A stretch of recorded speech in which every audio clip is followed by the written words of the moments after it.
I'm Kynan Pearson, the lead multiplayer level designer here at 343 Industries.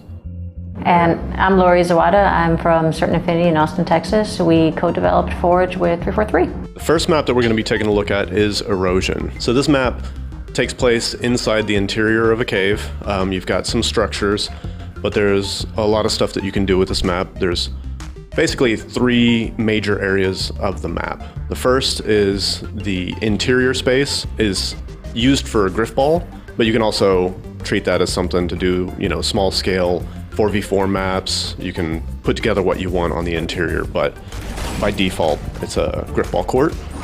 So you can see that area here. You've got pretty high ceilings, and the grid will allow you to kind of snap things and conform things to whatever dimensions you want on the floor.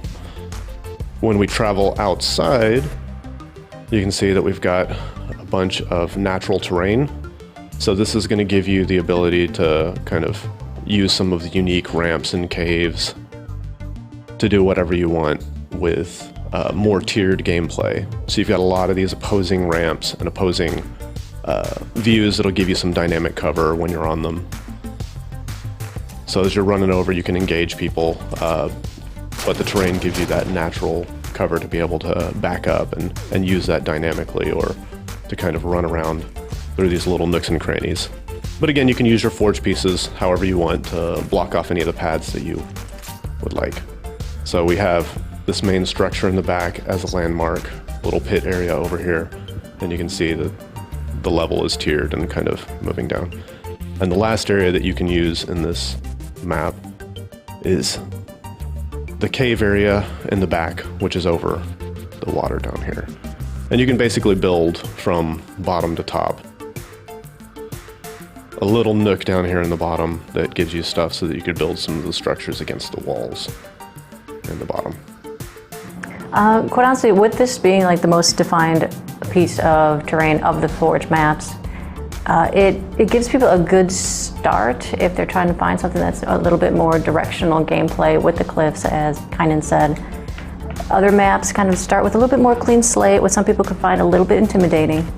And again, you can adjust the stuff by blocking certain tunnels with forge pieces. You could leave it as is. You could put up giant walls and just cover half this area, or other situations you could just be completely over the water. So it gives you just a lot of variety for initial starting point. In terms of how far you can forge up also, if kind of could look up here for a second, it gets, you cannot actually go past those girders up there, but if you turn 180 and go all the way out, that kind of gives you an idea of how far you can go. And then to the far distant area, there's two giant pillars, which they look close here, but if we actually fly out there, it takes a while to get there.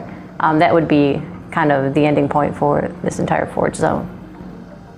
We wanted to give some kind of moody, atmospheric sort of experience for the Forge users, which isn't your bright sun, green grass, and perfect blue water.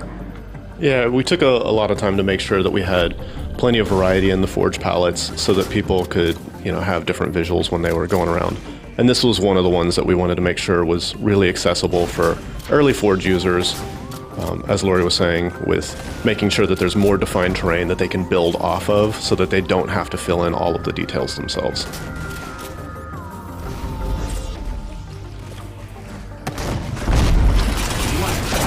So the next map we're going to look at is Impact, and this is kind of the exterior space map, which gives you, some UNSC structures to work with, as well as just a lot of the natural terrain of the asteroids and the craters, and some open space to build in.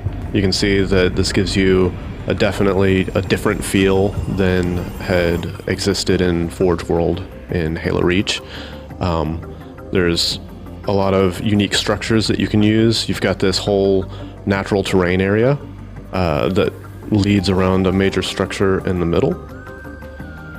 We also have these interconnected kind of debris bits that you can build different structures on and do some interesting stuff with. And if you don't want to have the massive UNSC base in the middle, then you can also come out to this one, which gives you a little more open area to use. In addition, you can fly out on either side into just the general space so that you have some open area to do completely unique forge environments, just kind of built without using any of the natural terrain of the level, but still being able to use the palette. So going into this central structure, it's a cylindrical room that gives you some unique things that you can do inside here. As you can see, it allows you the ability to do multi-tiered structures, so you can build things that wind outside and then, you know, come back into. And we also have this area down below.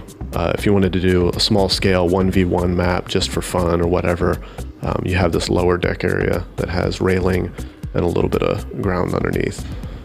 But there's a custom piece that you can use to fill this in as well, so that you don't have to worry about dropping down if you wanted to use the base interior.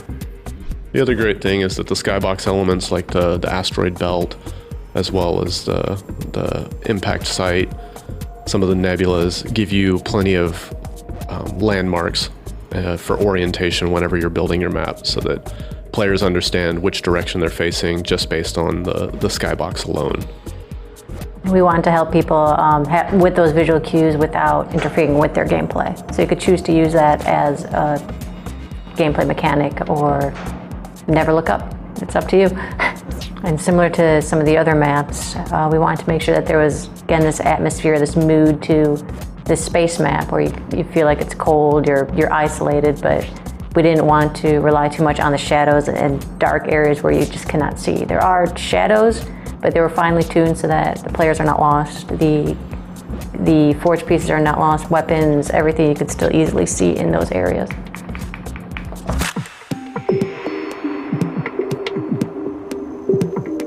And now we're taking a look at Ravine. Ravine is a more classic feel for the Forge users of Halo Reach that wanted something that was in the Forerunner style, that had the natural rolling green hills and the classic Halo themes. This one's blue sky, green hills, mountains, and some Forerunner structures embedded in some of the rocky areas.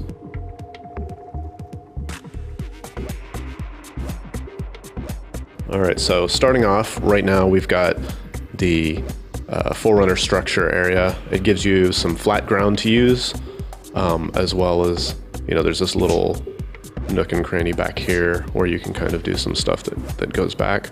You can also use these to build out over this kind of canyon. The ravine that drops down in the middle of the map. And then you have your rolling green hills. So this gives you some vehicle-based terrain to work with to build your map. But we also included some Forerunner structures kind of in this little dip down here. In addition, though, players can build down into the ravine between the rock walls.